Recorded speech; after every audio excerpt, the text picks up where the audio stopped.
Leftovers are one of the best things about Thanksgiving, so it's important to handle them safely by focusing on food safety. When packing up leftovers, remember these key tips.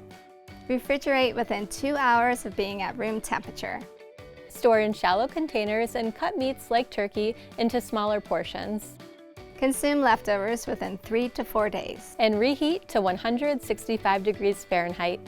In addition to enjoying leftovers as is, get creative and repurpose them in recipes like stuffing waffles and homemade soup. Soup can also be frozen in individual portions so you can enjoy the flavors of Thanksgiving safely for an additional 3 months when kept properly frozen.